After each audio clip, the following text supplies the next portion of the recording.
What was it like to finally get to play in the Garden in the pros? I'm glad you asked that, actually. In some meetings between Stan Van Gundy and New Orleans management, David Griffin, their executive VP, they just were not seeing eye to eye on the future and how they would proceed together. And so after one season, Stan Van Gundy is out, and you can. I mean, New York is the mecca of basketball. I love playing. I love playing here. When I played here in college, and this is my first time playing here in the pros. And I mean, this atmosphere, whether they're cheering for you, whether they're booing for you, it's amazing. If you woke up today and you checked various news sources, you may have seen a tweet along the lines of this. The New Orleans Pelicans have been unable to put the right elements to make Zion Williamson and his family happy. Multiple sources have told The Athletic that certain family members want Zion Williamson on another team. And it's really important to note that before we even dive into this information, you need to know that Zion Williamson is going to be on the New Orleans Pelicans for a very long time. This is a guy that literally was drafted a year and a half ago. Well, I guess technically 2 years ago. His rookie scale contract expires in 2 years, and at that point, he's probably going to be condemned to some sort of restricted free agency contract where he's going to sign with the Pelicans for another 4 to 5 years. So there's really nothing he can do. There's no way he can leave the Pelicans unless if the Pelicans trade him. But that doesn't mean that this article that we're going to dive into isn't legitimate, because when The Athletic published a article on Luka Doncic, and we covered that 3 days ago, it sounded far-fetched to begin with, and then it ended up being true. So before we get to the content, I just want to let you guys know I'm giving away a jersey of your choice. All you have to do is subscribe and turn on my notifications, and let me know in the comment section down below what jersey you'd want. If you could also take a moment to leave a like on this video. We're on a massive upload spree, and you probably will get a double upload today. Now that we got all that out of the way, cue the intro.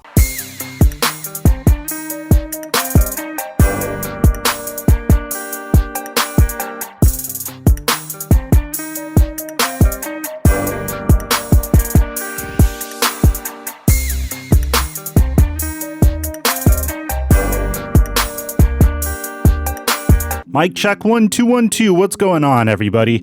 3 days ago, I made this video in regards to Luka Doncic and this ghost gambling general manager that the Dallas Mavericks had. And I said in that video, and to this day, I still think that most of that article sounded super far-fetched. How Luka didn't like this ghost general manager, how this ghost general manager actually had a say in how the Dallas Mavericks set up their lineups and who they acquired and who they drafted, and how he clashed with Donnie Nelson. And I think we all thought that sounded extremely far-fetched. And then yesterday, Donnie Nelson gets fired. And at first, they came out and said that Donnie Nelson and the Mavericks parted ways. And then we found out that it wasn't a parting of ways. It was a stalemate with Mark Cuban.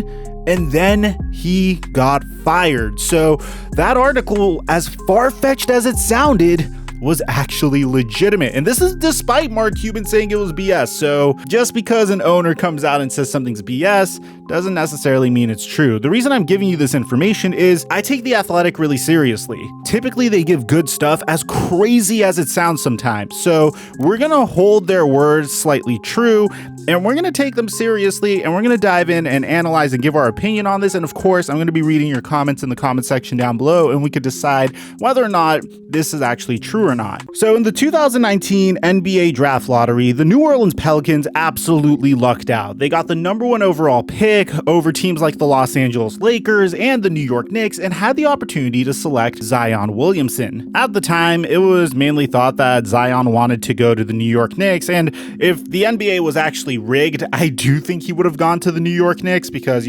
Zion in the league's biggest market is very good for the league. But ultimately, he joined the New Orleans Pelicans, and he had a very up and down rookie year, dealing with a leg injury, a torn meniscus, weight issues, and right when the New Orleans Pelicans were starting to click, they had to deal with a global pandemic, and they weren't able to get their chemistry going again. That offseason, they decided to fire Alvin Gentry, and they brought in coach Stan Van Gundy. And Stan Van Gundy did some things that I personally thought was very strange. Like, taking the ball out of Lonzo Ball's hands and pretty much relegating him to a spot-up shooter, yeah, it definitely boosted Lonzo's numbers all across the board, but it was definitely a little strange. Playing 5 out with Zion Williamson may have been the move for the Pelicans' future, but slowing down the tempo for the New Orleans Pelicans was also another strange decision that he made. And ultimately, what was supposed to be a 3-year deal between the New Orleans Pelicans and Stan Van Gundy ended up just being a 1-year deal when he was fired yesterday. But the source of this information comes from an article from The Athletic reported by Shams Charania, Joe Varden, and William Gullery. And I apologize if I butchered any of these remarkable men's names. I have a horrible tendency of doing that. So this article says in the second paragraph that for months, sources from all NBA corners have pointed to the Pelicans as a heap of dysfunction. There was a growing unease between Stan Van Gundy and his players, and Van Gundy and the New Orleans Pelicans front office, which came to a head Wednesday with the veteran coach and the organization agreeing to part ways with 3 years left on his contract. Most of the attention, however, from numerous sources across the league has centered on Williamson's family members' thinly veiled unhappiness with the Pelicans, and whether those feelings seeped into Zion's own views. Now, Zion came at the end of the season and gave a press conference that I'd imagine is to be expected from him. He came out and said that this season was disappointing. I'd be lying to you if I said anything else. It's very disappointing, but the best thing we can do is regroup, come together as a team, come together as coaches this offseason, talk and do what we need to do better next year. It's not much to it. We just gotta be better. And look, I don't want to say the Pelicans' entire front office is completely inept, because I do think David Griffin has made some good decisions. Like, he handled the Anthony Davis trade very well. Bringing in JJ Redick was a good decision as well. Getting Lonzo Ball, Brandon Ingram, Josh Hart, and multiple first-round picks, and flipping one of those first-round picks, which was the 4th overall pick in Zion's draft, to the Hawks to get additional assets, was managed really well. From a business perspective, I think David Griffin made some good moves. But here's the thing, he's also made some decisions that just made players not trust him. JJ Redick is one of the more outspoken players in the NBA and one of the more respected players in the NBA. And he asked to either be traded before the season or to stay in New Orleans all season for family reasons, and proceeded to blast the organization and David Griffin because he got traded in the middle of the season. So Redick and Zion were really close, and apparently some of the dysfunction that has been going on in the front office is what Redick is claiming is bothering Zion Williamson. He's saying, I don't think you're going to get honesty from that New Orleans Pelicans front office, objectively speaking, and this happened immediately after the trade. That's an opinion. I just don't think you're going to get that. I don't think what happened with me is necessarily an isolated incident. It's not something where I would expect certainly the agents who worked on this with me to ever trust that front office again. There were other sketchy things that went on over the year, but again, you don't really pay so much mind to this during a player's first 2 seasons in the NBA. In April, when Zion was asked about how his first game was as a pro in New York, he smiled and said, "I'm glad you actually asked that. New York is the mecca of basketball. I love playing here. I've played here in college. This is my first time playing here in the pros. This atmosphere, whether they are cheering for you or booing for you, it's amazing. Honestly, outside of New Orleans, obviously, I think this might be my favorite place to play outside of New Orleans." Now, he said outside of New Orleans, so maybe we shouldn't make that big of a deal out of it. But here's the thing. Having a transcendent player in Zion Williamson, and then having him play under 3 different head coaches, which is probably what's going to happen this year, is a bit of a red flag and is a huge indicator that as a general manager, or in the case of David Griffin, a president of basketball operations, you don't know what you're doing, and that's very evident. Brandon Ingram was an all-star underneath Alvin Gentry, but didn't really succeed in Stan Van Gundy's coaching style, citing a lack of synergy between him and Zion Williamson in his offensive sets, and how they rarely work together to get each other easier looks. Now, I'm going to be honest, the next potential head coaching candidate for the New Orleans Pelicans is an assistant coach that I personally am very fond of. His name is Fred Vincent, and he's just one of many candidates. Teresa Witherspoon's another one.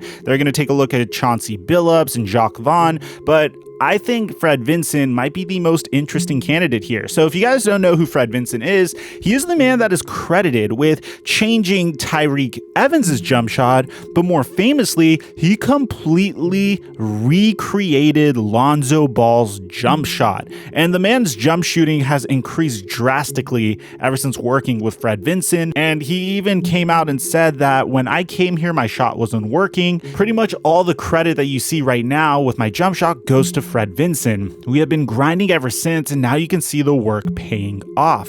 Currently, Lonzo Ball is a restricted free agent, and this is how Zion Williamson feels in regards to potentially bringing Lonzo Ball back, saying, it would be dope. Me, Brandon, and Zoe, the three of us have a great relationship. I really would want Zoe to come back. He knows that. But you know, like I said, the reality of the situation is Lonzo's a grown man, so he'll make the decision that's best for him. The only thing I can say is I hope he stays. Ingram also said that in my exit meeting, I talked a lot about Lonzo Ball and Josh Hart, especially Lonzo. I think he's a generational talent in his passing ability, the things he sees on the basketball floor that nobody else sees, how he can manipulate the game, and on the defensive end, his anticipation. This is a very big offseason for the New Orleans Pelicans, at least in terms of trying to take a first step in the right direction in establishing stability in their coaching staff. And if David Griffin doesn't get this right, I don't think he necessarily has a chance at losing Zion because he's going to have many more years, but we could potentially see someone replace David Griffin in the future. So let me know in the comment section down below what you guys think about all this. Do you think this is true information, or do you think that this is just a BS report? I personally buy it. I don't think a lot of these remarks are outlandish at all, but I'd like to hear what you have to say. Aside from that, I'm your boy Mike, and I'm dropping our mic until our next upload.